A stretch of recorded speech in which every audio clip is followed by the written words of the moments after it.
Welcome to Course 4, Module 3, Chapter 9, Digital Traceability for a Circular Economy. This session explains why circular business models need reliable information about products, components, materials, and flows. The central message is that circularity is not only a design or recycling challenge. It is also a data challenge. If companies cannot identify what a product contains, where it is, how it was used, or what condition it is in, then reuse, repair, remanufacturing, and recycling become difficult to plan. We will therefore look at visibility gaps in linear supply chains, then move to data architectures, digital product passports, regulation, and blockchain. As you listen, focus on one question. What information must be available before a material can stay in productive use instead of becoming waste? This agenda shows the path of the chapter. We begin with the basic link between data visibility, traceability, and circular economy strategies. Next, we examine where current supply chains lose information and why researchers describe these gaps as black holes. We then move from the problem to the solution space by discussing data architectures for tracking materials across more than one life cycle. After that, the chapter introduces digital product passports, first as technical and operational systems, and then as emerging regulatory instruments. The final content section focuses on blockchain for secondary materials, including evidence from current pilots and the remaining research gaps. The learning focus is to understand traceability not as an isolated technology, but as an infrastructure that supports circular decisions. This section explains why circular economy strategies depend on trusted material information. Traceability connects physical flows with digital records, allowing decisions about reuse, repair, remanufacturing, and recycling to be based on evidence rather than assumptions. Circular strategies start with actionable data because every circular option depends on knowing what is happening inside the value chain. Designed for reuse, remanufacturing, recycling, and service-based business models all require precise information that can be shared across organizations. The slide separates this information into three connected flows. Material flow data tells us what materials exist, where they are located, and what condition they are in. Energy flow data shows how resources are consumed and where efficiency improvements are possible.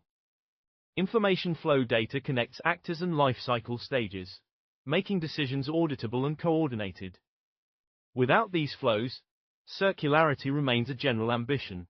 With them, companies can control recycling, closed-loop supply chains, industrial symbiosis, and new business models more effectively.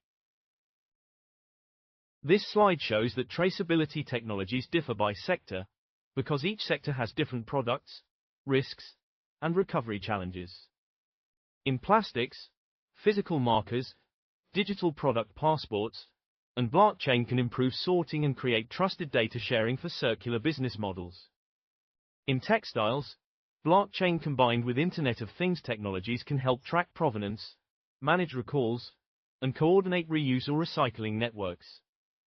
In manufacturing, big data, artificial intelligence, and cyber-physical systems support product flow monitoring and circular performance assessment. However, the key message is that technology alone is not enough. Organizations also need data readiness, knowledge management, and shared practices. A company can buy digital tools, but circular decisions only improve when the data is reliable, usable, governed, and maintained. The main barriers to circular traceability are often organizational rather than purely technical. The slide contrasts common barriers with governance responses. Poor information management, missing industry standards, unclear data ownership, and weak data sharing all prevent circular systems from functioning at scale. These problems cannot be solved simply by installing sensors or databases. They require standards, certifications, accounting models, accountability rules, permissions, and clear data duties. The central governance question is trust. Who is allowed to create, access, update, and rely on circular data? When these rules are unclear, actors hesitate to share information, even when the technology exists. Therefore, successful traceability requires both digital capability and organizational readiness for collaboration across the value chain. This combination makes circular transformation credible. This section highlights where current supply chain tracking fails. Circularity requires visibility from sourcing and production through use, returns, repair, remanufacturing, and recycling. When data disappears between stages, circular options become difficult to evaluate. Traditional linear supply chains create information black holes because their logic is take, make, dispose. Once a product leaves the manufacturer, data about its use, condition, and final destination often becomes fragmented or completely invisible. This is a major problem for circular strategies. If reuse potential cannot be quantified, repair and remanufacturing decisions lack condition data. If recyclers do not know the composition or quality of incoming material, recycling value is difficult to assess before the material arrives. These gaps are not only technical inconveniences. They prevent organizations from identifying circular opportunities and from comparing them with linear alternatives. End-to-end visibility is therefore the starting point for moving products and materials from waste streams back into productive use. Tracking can fail at several stages of the life cycle. Upstream, companies may lack reliable information about origin, material composition, and the social or environmental conditions of sourcing. During manufacturing and use, data can be missing about process parameters, actual usage patterns, maintenance events, and product condition. At the end of use, the gaps become especially critical. Managers often do not know where returned products are, what state they're in, or how much material is available. This end-of-use stage is where circular value is usually recovered, so missing information has a direct impact on reuse, repair, remanufacturing, and recycling. The slide highlights that traceability must cover all stages, not only production and distribution, and must continue after sale. Circular loops depend on three basic types of operational data: location, condition, and quantity. Location data answers where the item or material currently is. Condition data tells whether it can be reused, repaired, remanufactured, or recycled at high value. Quantity data shows whether enough material is available to justify collection, processing, or investment. These data requirements support four circular mechanisms: closing loops through recycling, slowing loops by extending product lifetimes, intensifying use through sharing or higher utilization, and narrowing flows by using fewer resources. Without location, condition, and quantity data, circular decisions become uncertain and difficult to justify. With these data points, organizations can compare circular options against a linear baseline and design more resilient systems confidently. This enables investment. Digital tools help illuminate hidden material flows by automating data capture and reducing information asymmetries between actors. Internet of Things devices can collect data from products, equipment, and logistics processes. Blockchain can provide tamper-resistant records and shared provenance. Artificial intelligence can analyze large and heterogeneous datasets, while Industry 4.0 systems connect physical operations with digital monitoring. The point is not that one technology solves every visibility problem. Rather, these tools work together to make reverse logistics and circular pilots more transparent. When data is captured automatically and shared in trusted ways, companies can see where products move, how they change, and where value can be recovered. This visibility is what makes circular supply chains operationally possible at scale. Overall, this section moves from the visibility problem to data architecture.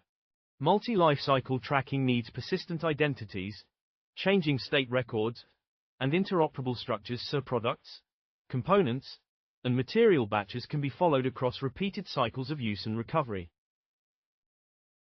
Multi-lifecycle tracking requires three structural capabilities. First, persistent item-level identity gives each product, component, or material batch a durable digital reference. This identity can be linked through tags, markers, digital twins, blockchain tokens, or other identifiers. Second, dynamic state tracking records how the item changes over time, including location, condition, ownership, repair events, processing steps, and end-of-life outcomes. Third, interoperable schemas allow different companies and IT systems to understand and exchange the data. ISO compliant, product lifecycle management compatible, or extended asset models can support this interoperability. Together, these capabilities allow materials to be followed across multiple cycles rather than disappearing after first use. They are the backbone of practical circular traceability systems. This matters operationally. The system intelligence comes from 3 linked records. A product or material passport provides structured information about composition, use history, expected lifetime, and previous treatments. A digital twin adds a live or synchronized virtual representation of the product or asset, capturing current lifecycle state and relevant changes. Material and engineering databases provide property data that helps determine whether reuse, repair, remanufacturing, or recycling is technically feasible. Each record has a different role, but their value increases when they are connected. Raw lifecycle events become decision support only when identity, history, condition, and material properties can be interpreted together. This is how data moves from being stored information to being actionable intelligence for circular operations and investment choices. This supports implementation. A layered infrastructure turns physical events into circular decisions. At the edge or Internet of Things layer, sensors, tags, markers, and devices capture data about condition, usage, movement, or processing. The interface layer then moves this data into back-end systems through standardized APIs or compatible data exchange methods. The storage layer may combine blockchain ledgers, off-chain storage, cloud platforms, or big data stacks, depending on the need for security, scale, and analysis. Finally, the analytics layer converts stored data into decision support for remanufacturing, recycling, performance measurement, and logistics. The important idea is that architecture is not just a database. It is a pipeline from physical events to trusted decisions across the value chain network. This supports practical action. Governance rules determine whether a data architecture can actually be used. Granularity decisions define whether tracking happens at component, product, or batch level. More detail can improve circular decisions, but it also increases cost and complexity. Permission rules determine who may read, write, update, or correct data. Provenance rules verify where information came from and whether the chain of custody is trustworthy. Auditability ensures that circular claims and operational decisions can be checked across firms. Governance must balance completeness with feasibility, confidentiality, and cross-company coordination. Without these rules, organizations may collect data but still fail to share or trust it. Good architecture therefore combines technical design with clear responsibilities and access rights for every actor. This protects shared trust. Lifecycle-wide integration connects beginning of life, middle of life, and end of life systems. At the beginning, design and production data usually sit in product lifecycle management or enterprise resource planning systems. During the middle of life, use, maintenance, service, and condition data may be held by customers, service providers, or platform operators. At end of life, return, sorting, reverse logistics, and recycling data are often managed by different actors again. Circular traceability requires these systems to connect so that each new material cycle can inherit and update the prior history. This continuity is what enables cradle-to-cradle thinking. Without integration, every life cycle stage becomes a separate data island, and valuable circular knowledge is lost permanently. Across cycles, digital product passports are structured product datasets for circular decisions. They make information about origin, composition, repair, dismantling, recycling, and end-of-life handling accessible while supporting standardization, selective access, and data sovereignty.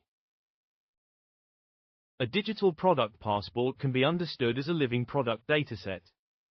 It is accessed through a physical or digital data carrier and contains information that helps actors make circular and sustainability decisions. The slide lists typical data fields: origin, material composition, repair instructions, safe dismantling guidance, recycling options, end-of-life handling, and substances of concern. The word living is important because circular data may change over time as the product is used, repaired, refurbished, or transferred. The purpose is to standardize the information needed for transparency, traceability, and circularity. If actors know what a product contains and how it should be handled, they can recover more value and reduce waste more reliably and safely. This supports safe recovery. Implementing a DPP requires both a data structure and an operating model. The data structure includes agreed datasets, unambiguous product identifiers, and clearly defined information requirements. Technical components include tagging methods, databases, and data cleaning or curation processes, because inaccurate data can undermine trust. The sharing concept is equally important. Companies must decide what information is disclosed to whom, how data sovereignty is protected, and how interoperability across organizations is achieved. Maturity models help organizations plan this development by linking technology, governance, and organizational capability. The key point is that ADPP is not only a digital file. It is a managed system for collecting, maintaining, protecting, and exchanging product information over time. This preparation should begin before mandates arrive. Operational DPP cases show how traceability becomes measurable. In the plastics example, discarded bottle cap feedstock was tracked through recycling and production. The case followed 486.7 kilograms of material and linked it to 2,192 finished frisbees. This kind of granular tracking supports origin verification, quality improvement, customer engagement, and more credible circular claims. In reusable packaging, passports can track product lifespans, reuse rates, cleaning checks, cumulative impacts, and the evidence needed for incentives or taxation. These examples show that DPPs move traceability from a concept to an operational measurement system. They allow actors to connect material flows with product outcomes and to demonstrate circular performance in a more verifiable way to partners. This improves auditability across partners. This section explains DPPs as regulatory instruments. As policy frameworks expand product information duties, organizations need to prepare early by aligning passport data with existing reporting systems, standards, and governance mechanisms. Digital product passports are moving from concept to regulatory instrument, especially in the European policy context. The literature connects DPPs to the Eco-Design Framework and the Circular Economy Action Plan.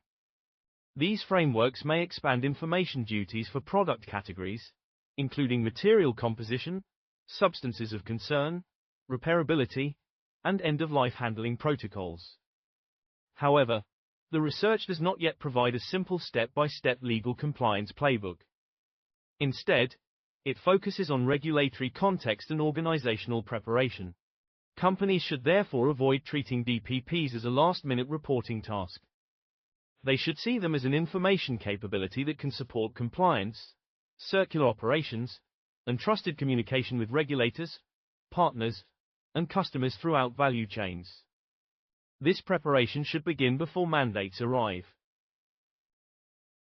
Regulatory DPP focus differs by sector because the risks and information needs differ. For reusable packaging, standardized open data models can help regulators audit actual reuse rates and coordinate action across many actors. For plastics, the focus is product-specific tracking across fragmented networks, often linked to eco-design requirements. For hydrogen, DPPs can support verifiable product-specific carbon footprints while preserving data privacy in a competitive international market. Despite these differences, the common denominator is clear. Regulators need auditable and reliable data, while firms need controlled disclosure of sensitive information. DPP design must therefore balance transparency with data sovereignty. This balance is one of the central legal and operational tensions in passport implementation for industry. This tension shapes implementation choices.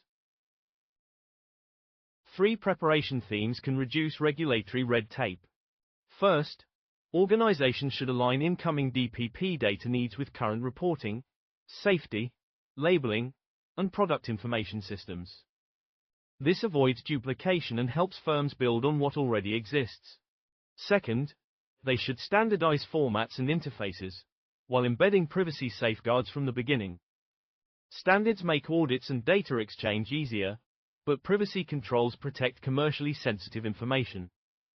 Third, firms need governance rules that define who creates, hosts, controls, updates, and is liable for passport data. The goal is not only to comply with regulation. The goal is to convert compliance pressure into a structured traceability capability that supports circular strategy and reduces uncertainty across the supply chain network. This reduces fragmented compliance work. This section reviews blockchain for secondary material sustainability. Blockchain can verify provenance, chain of custody, and sustainability claims, but the evidence base still relies heavily on pilots and case studies rather than large-scale impact evaluations. Blockchain pilots verify provenance across several sectors. In textiles, the lensing case links physical traces with blockchain records so sustainable fibers can be authenticated as they move into finished garments. This helps downstream brands verify sustainability claims and share certifications. In food and agri-food, distributed ledger systems trace product life cycles, origin, environmental conditions, quality metadata, and fair trade attributes. The Walmart example is often cited because traceback time was reduced from days to seconds. In regulated materials such as cobalt and pharmaceuticals, blockchain can document chain of custody, ethical sourcing, anti-counterfeiting measures, and compliance. These examples show practical uses of blockchain for trust, although many are still pilots or sector-specific implementations rather than broad evidence. Evidence remains emerging. The promise of blockchain is strong, but the evidence gap remains. Pilots and models suggest several possible benefits. Reduced waste through verified traceability, stronger responsible sourcing, better sustainability claims, and even joint optimization of carbon emissions and costs in some models. These findings are encouraging because they show how trusted digital records could support circular economy practices. However, the research still lacks large-scale quantitative impact evaluations, especially for secondary material flows. Many studies are based on single cases, conceptual models, or early pilots. Therefore, it is important not to overstate the evidence. Blockchain can credibly record sustainable attributes, but stronger proof is needed to show how much it improves environmental and circular outcomes at scale. This calls for caution. To close this chapter, the main message is that circularity is not something we can add at the end of a product's life. It is shaped much earlier, through design choices, material decisions, and the way teams work together. If products are modular, easy to disassemble, and assessed with lifecycle thinking, more circular options remain available. If materials are simple and well specified, quality is easier to preserve in recycling and reuse loops. But these decisions cannot sit only with designers. Procurement, suppliers, logistics, operations, and HR all influence whether circular strategies can actually be implemented. So the conclusion is simple. Closed-loop systems must be designed, procured, and operated as one integrated lifecycle system. Thank you for your attention. Next, we continue with Module 4, Chapter 10.